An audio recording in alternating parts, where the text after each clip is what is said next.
Welcome to Mechanic. Today we have a 2011 BMW X3, and on this vehicle I'm going to show you how to replace this, your inside tail light housing.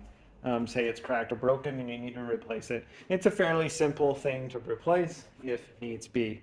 So first we need to pop the hatch here and raise it up. And so with it raised up, we can pop this little cover off here. It covers up there. And then we have this electric connection here. We want to unhook it.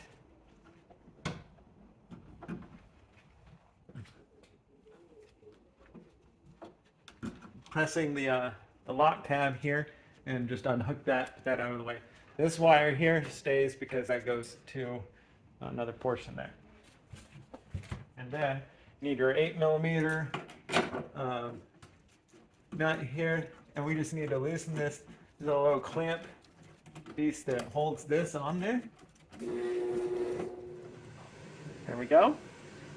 And now with that out, then you'll be able to press up in there, and then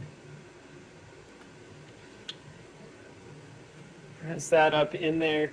See, you just push it up.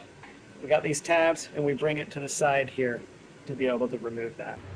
All right, so for the install, it's just as easy as bringing it up and over.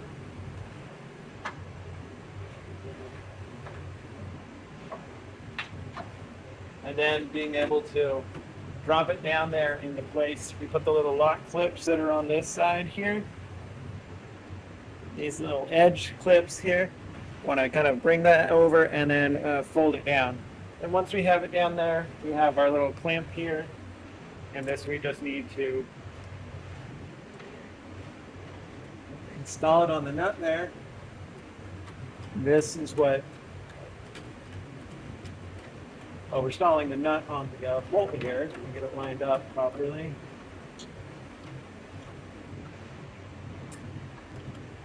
All right, got it all lined up in there. And now we just tighten this until it's down and snug. We don't need to go crazy tight on it, just snug enough. We do want to have it enough that it, because this is also what keeps water, is that sill around the light housing here, and it'll keep the water out of your trunk. There we go. It's all tight. And then reconnect your electric connector here, and that would be all of that. And then it's back on. And that would be how you would replace your inside tail light, being the interior housing on there. Thanks for watching Mechanic, where you can be the mechanic.